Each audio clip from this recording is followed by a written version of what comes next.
வணக்கம். இந்த வீடியோவில் 5/8/2026 சற்று முன் தமிழ்நாடு பட்ஜெட் 2026-2027 அரசு ஊழியர்களுக்கு ஜாக்பாட் அறிவிப்பு சார்ந்து தகவல்கள் வெளிவந்துள்ளன. இது சார்ந்து முழு விவரத்தை பார்க்கலாம். இந்த வீடியோவை தொடர்ந்து பார்க்குறதுக்கு முன்னாடி நம்ம சேனலை இதுவரைக்கும் சப்ஸ்கிரைப் பண்ணாதவங்க சப்ஸ்கிரைப் பண்ணிக்கோங்க. தமிழ்நாடு அரசுடைய 2026-27 ஆண்டுக்கான முதல் முழுமையான பட்ஜெட் இன்று மாநில சட்டப்பேரவையில் தாக்கல் செய்யப்பட்டது. முதலமைச்சர் விஜய் தலைமையிலான தமிழக வெற்றிக் கழக அரசுடைய சார்பில் நிதியமைச்சர் மரிய வில்சன் பட்ஜெட்டை தாக்கல் செய்து பல முக்கிய அறிவிப்புகளை வெளியிட்டிருக்கிறார்.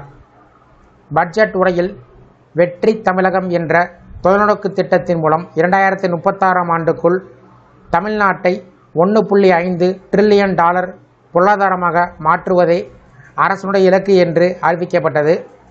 கடந்த 3 மாதங்களில் மக்கள் நலனை மையமாக கொண்டு பல்வேறு திட்டங்கள் செயல்படுத்தப்பட்டிருப்பதாகவும் அந்த பயணத்தை மேலும் வலுப்படுத்தக்கூடிய வகையில் இந்த பட்ஜெட் தயாரிக்கப்பட்டிருப்பதாகவும் அவர் தெரிவித்தார். இந்த பட்ஜெட்டில் அரசு ஊழியர்களுக்கான நலத்திட்டங்களுக்கு சிறப்பு முக்கியத்துவம் கொடுக்கப்பட்டிருக்கிறது. குறிப்பாக அரசு ஊழியர்களின் மருத்துவ காப்பீடு திட்டத்தில் மிகப்பெரிய மாற்றங்கள் அறிவிக்கப்பட்டது. இதுவரையில் 5 லட்சம் ரூபாயாக இருந்த மருத்துவ காப்பீடு திட்ட வரம்பு தற்போது 7.5 லட்சம் ரூபாயாக உயர்த்தப்பட்டிருக்கிறது. மேலும் குறிப்பிட்ட தீவிர நோய்களுக்கான சிகிச்சைக்காக 12 லட்சம் ரூபாய் வரை காப்பீடு வழங்கப்படும் என்றும், அரிய வகை நோய்களால் பாதிக்கக்கூடிய அரசு ஊழியர்கள் மற்றும் அவர்களின் குடும்பத்தினருக்கு ரூபாய் 15 லட்சம் வரை நிதியுதவி வழங்கப்படும் என்று நிதியமைச்சர் அறிவித்தார்.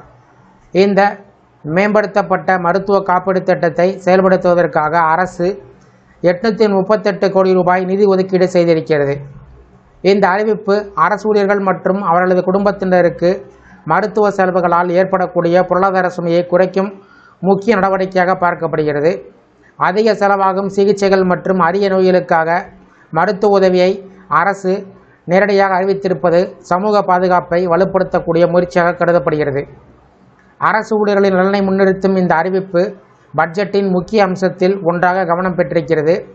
அதே நேரத்தில் வளர்ச்சி இலக்குகள், மக்கள் நலத்திட்டங்கள் மற்றும் அரசு ஊழியர்களுக்கான கூடுதல் பாதுகாப்பு நடவடிக்கைகள் ஆகியவற்றை ஒருங்கிணைத்து நீண்ட கால வளர்ச்சியை நோக்கமாக கொண்ட பட்ஜெட்டாக இந்த 2026-27 நிதியாண்டு அறிக்கை அமைந்திருக்கிறது. இந்த வீடியோ குறித்த உங்களுடைய கருத்துக்களை கமெண்ட் செக்ஷனில் கமெண்ட் பண்ணுங்கள். இந்த வீடியோ பிடிச்சிருந்தா வீடியோக்கு லைக் பண்ணுங்கள். இந்த வீடியோவை உங்களுடைய நண்பர்கள் உறவினர்களுக்கும் ஷேர் பண்ணுங்கள். நன்றி.